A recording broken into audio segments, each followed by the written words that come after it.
اللہ اکبر اللہ اکبر۔ بسم اللہ الرحمن الرحیم۔ السلام علیکم۔ پکیزہ ٹی وی میں خوش آمدید۔ تو میرے دوستو، آج آپ کے لیے بہت ہی منفرد واقعہ لے کر حاضر ہوا ہوں۔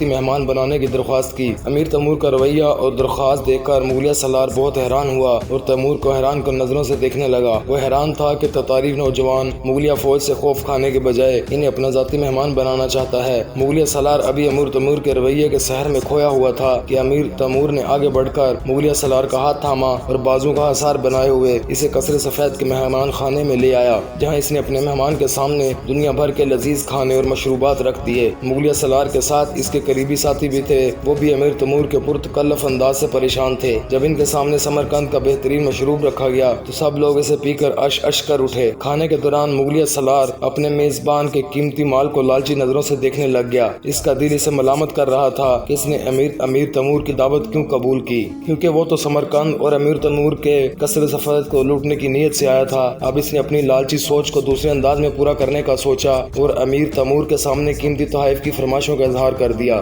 امیر تیمور کھانے کے دوران اپنے مہمان کی لالچ اور نیت کو اچھی طرح بھانپ چکا تھا، بلکہ وہ تو یہی چاہتا تھا کہ مغلیہ سالار قیمتی سامان کے تحائف لینے کا اظہار کرے تاکہ وہ اپنی دولت اور قیمتی سامان لٹا کر اپنے علاقے کو بچا سکے۔ اس لیے وہ ذہنی طور پر پہلے سے تیار تھا۔ مغلیہ سالار کی فرمائش پوری کرتے ہوئے امیر تیمور اپنے منصوبے پر کامیاب تھا۔ اب اس نے مغلیہ سالار کو ڈھیروں قیمتی تحائف دے کر اپنی سوچ کا اگلا مرحلہ طے کرنے کا ارادہ کیا۔ امیر تیمور نے خانِ اعظم تغلق تیمور سے ملاقات کرنے کا ارادہ کیا۔ اس نے نہایت قیمتی عالی شان درباری لباس پہنا اور اپنے قریبی ساتھیوں کو بھی قیمتی لباس پہن کر خانِ اعظم کے دربار میں جانے کا حکم دیا۔ امیر تیمور انتہائی قیمتی تحائف اور مال کے ساتھ خانِ اعظم کی خدمت میں پیش ہونے کے لیے شہر سبز سے سمرقند کی طرف روانہ ہوا۔ ابھی وہ راستے میں تھا کہ دو مغل سرداروں نے اسے ساتھیوں سمیت روک لیا اور کہا کہ خانِ اعظم کے دربار میں جانے کے لیے انہیں بھاری رشوت دی جائے، ورنہ وہ انہیں آگے جانے کی اجازت نہیں دیں گے۔ امیر تیمور نے ساتھ لائے قیمتی سامان اور مال سے کافی مال ان مغلیہ سرداروں کو دے دیا اور خانِ اعظم کے دربار کی طرف بڑھ گیا، جہاں تغلق تیمور دربار سجائے بیٹھا تھا۔ خانِ اعظم تغلق تیمور کا دربار چونکہ اتنی شان و شوکت اور رعب وہ پہلی مرتبہ دیکھ رہے تھے، مگر امیر تیمور اور اس کے ساتھی اپنے چہروں پر حیرانی کے اظہار لائے بغیر آگے بڑھے۔ امیر تیمور بھی ذرا شاہانہ انداز میں اپنے گھوڑے سے نیچے اترا اور خانِ اعظم تغلق کے قریب جا کر آداب بجا لایا۔ خانِ اعظم تغلق تیمور کی دہشت سے لوگ تھر تھر کانپتے تھے۔ وہ جس راستے سے گزر جاتا تھا پیچھے تباہی اور بربادی کے سوا کچھ نہیں چھوڑتا تھا۔ مائیں اپنے بچوں کو خانِ اعظم کے آنے کا کہہ کر ڈراتی تھی۔ پورے دربار پر خانِ اعظم کا رعب اور دبدبہ چھایا ہوا تھا، مگر امیر تیمور جو تتاری نوجوان تھا وہ نہایت ہمت اور شان سے خانِ اعظم کے پاس چلا گیا۔ امیر تیمور نے خود کو قبیلہ برلاس کا سردار بتایا اور اپنے ساتھ لائے ہوئے تمام قیمتی تحائف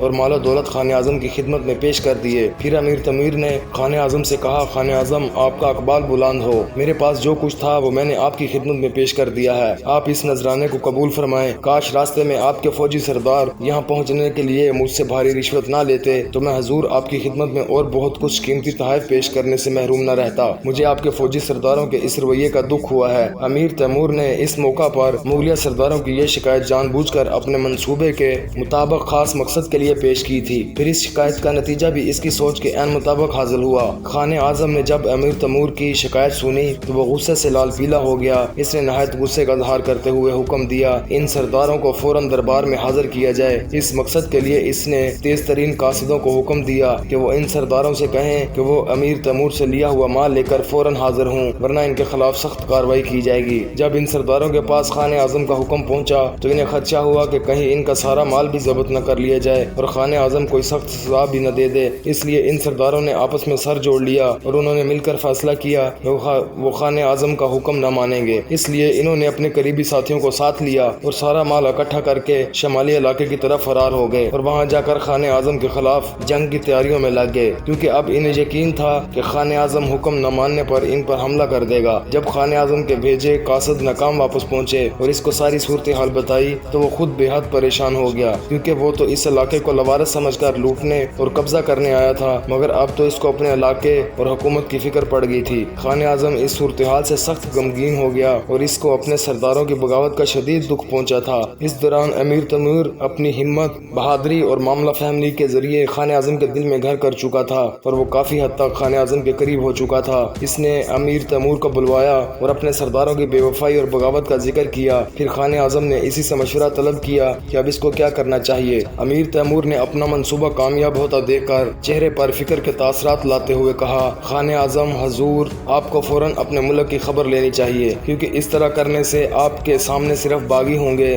دوسری صورت میں آپ کو دو شدید خطرات کا سامنا کرنا پڑے گا، ایک سامنے سے دوسرا پیچھے سے۔ امیر تیمور کی بات خان اعظم کے دل کو لگی اور اس نے فوراً واپس جانے کا فیصلہ کر لیا، مگر روانگی سے پہلے امیر تیمور کو 10,000 سواروں کا سردار مقرر کر دیا اور اس نے ساتھ ایک تحریری حکم بھی اپنی مہر بھی عنایت کر دی۔ اس طرح امیر تیمور اپنی سوچ کا پورا ہوتا دیکھ کر دل ہی دل میں بہت خوش ہوا، کیونکہ اس نے عقل مندی اور سیاست سے نہ صرف اپنے علاقے کو تباہی سے بچا لیا تھا بلکہ اس کو علاقے کی سرداری اور سپہ سالاری کی قانونی حیثیت بھی دلا دی تھی۔ ایک دن امیر تیمور دربار سے جا کر بیٹھا تھا، تمام امیر اور وزیر مؤدب بیٹھے تھے کہ اتنے میں ایک سپاہی کسی نوجوان قیدی کو پکڑے دربار میں حاضر ہوا۔ تمام درباری آنے والے نوجوان قیدی کی طرف دیکھنے لگے، چہرے پر اطمینان کا احساس اور حسن دیکھ کر تمام درباری اس کی طرف متوجہ ہو گئے۔ دربار میں اسے ایک وزیر اپنی جگہ سے اٹھا اور مؤدب ہو کر بولا، حضور، یہ نوجوان ان جنگی قیدیوں میں شامل ہے جنہوں نے ہمارے خلاف جنگ کی تھی اور ہم نے انہیں گرفتار کر لیا تھا۔ وزیر کی بات سن کر امیر تیمور کے چہرے پر غضب اور غصہ کے آثار نمایاں ہوئے۔ وہ نوجوان قیدی کو مخاطب کرتے ہوئے بولا، اے نوجوان، کیا تم کو معلوم نہیں کہ جس نے بھی ہمارے خلاف جنگ کی ہم نے اسے موت کے منہ میں دھکیل دیا، وہ اس دنیا میں سانس نہیں لے سکتا۔ نوجوان نے چہرے پر سکون لاتے ہوئے نظروں سے کہا، ہاں مجھے علم ہے۔ امیر تیمور نوجوان قیدی کا پرسکون جواب سن کر بولا، یہ جانتے ہوئے بھی تم نے ہمارے خلاف جنگ کی؟ نوجوان نے جواب دیا، تم نے ہمارے علاقے پر حملہ کیا ہے، حالانکہ ہم نے تمہارا کچھ نہیں بگاڑا تھا، مگر پھر بھی تم نے اور تمہارے سپاہیوں نے ہمارے علاقے کو تباہ کر دیا، ہمارے بے گناہ ہزاروں افراد کو بے دردی سے قتل کروا دیا اور خود کو فاتح کہلوانے کے نشے میں کئی لوگوں کو لاوارث اور بچوں کو یتیم کر دیا۔ تم کو علم ہوگا کہ ہر جاندار کو موت آنی ہے، اس لیے تم بھی جان لو کہ ایک نہ ایک دن تمہیں بھی اللہ کے دربار جانا ہے،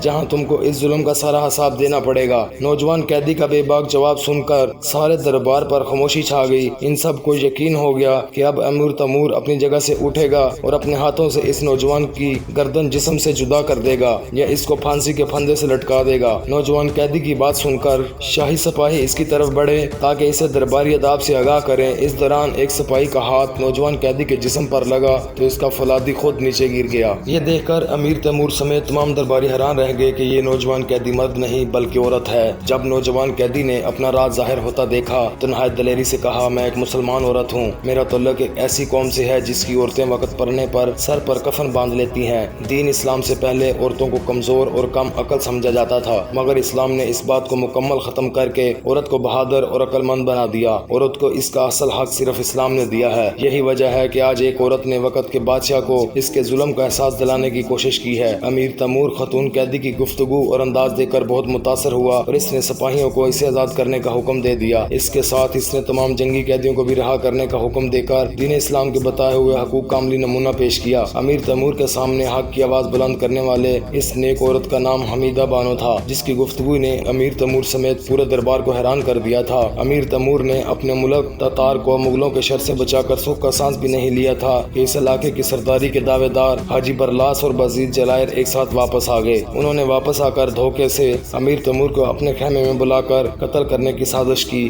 مگر امیر تیمور اس سازش کو سمجھ گیا اور ان کی چال سے بالکل محفوظ رہا، مگر اس چال سے اس کے اپنے چچا حاجی برلاس اور بزید جلائر کا اصل چہرہ نظر آ چکا تھا۔ حاجی برلاس کو یہ گوارا نہیں تھا کہ اس کا بھتیجا شہر سبز پر حکمران ہو، اس لیے اس نے اپنا اصلی چہرہ سامنے آ جانے سے شہر سبز پر چڑھائی کر دی۔ دونوں طرف سے خوب لڑائی ہوئی اور وہ شکست سے دو چار ہوا، لیکن حاجی برلاس نے اس ہار کو قبول کرنے کی بجائے امیر تیمور کے خلاف سازشوں کا ایک نیا سلسلہ چھیڑ دیا۔ اس نے علاقے میں ایک مرتبہ پھر افراتفری اور سیاسی سازشوں کا جال بچھا دیا، جس سے علاقے میں مکمل بادامنی اور لا قانونیت طاری ہو گئی۔ پہاڑوں کے دوسری طرف مغلیہ فوج ساری صورتحال کو بغور دیکھ رہی تھی۔ خان اعظم تغلق تیمور نے شہر سبز کی بدلتی ہوئی حالت دیکھی تو اس نے اس موقع سے فائدہ اٹھانے کی ٹھانی اور مغلیہ فوج کو آگے بڑھنے کا حکم دیا۔ مغلیہ فوج نے ملک تتار پہنچ کر بظاہر امیر تیمور کو تو کچھ نہ کہا، مگر انہوں نے سمرقند اور ارد گرد کے سارے علاقے کو خوب جی بھر کر نقصان پہنچایا۔ انہوں نے شہر سبز کے پورے علاقے میں ظلم و ستم کی انتہا کر دی۔ امیر تیمور اس صورتحال کو دیکھ کر بے بس تھا، کیونکہ یہ سب اپنوں کی غداری اور سازشوں کی وجہ سے تھا، جس نے اس کو بہت کمزور کر دیا تھا۔ مغلیہ فوج نہایت طاقتور تھی، لیکن خود امیر تیمور خان اعظم کے حکم نامے کے مطابق علاقے کا سردار تھا۔ وہ خاموشی سے مغلیہ فوج کے کارناموں کو دیکھتا رہا۔ امیر تیمور موجودہ صورتحال پر مزید خاموش رہتا، لیکن جب مغلیہ سالار نے اس کے پیر و مرشد مولانا زید الدین ابو بکر کی انتہائی قریبی رشتہ دار خواتین کو گرفتار کر لیا تو اس کی برداشت کی قوت جواب دے گی۔ وہ نہایت غصے کی حالت میں مغلیہ سپاہیوں پر حملہ آور ہوا اور تلوار کے زور پر اکثر قیدی خواتین کو مغلیہ فوج سے آزاد کروا لیا۔ خان تغلق تیمور نے اس واقعے کو اپنے خلاف بغاوت صبر کیا اور امیر تیمور کو فوراً قتل کرنے کا حکم جاری کر دیا۔ امیر تیمور کو اپنوں نے شدید دکھ دیا تھا، وہ سب اس کا ساتھ چھوڑ چکے تھے، اب بیگانے بھی اس کی جان کے دشمن بن چکے تھے۔ اس لیے امیر تیمور نے مغلیہ عطا کردہ نام نہاد حکمرانی کو چھوڑا اور علاقے کو خیر باد کہہ دیا۔ اس موقع پر اس کی بیوی الجائی خاتون اور چند جان نثار ساتھی تھے جنہوں نے امیر تیمور کی خاطر اپنی جانیں قربان کرنے کا یقین دلایا تھا۔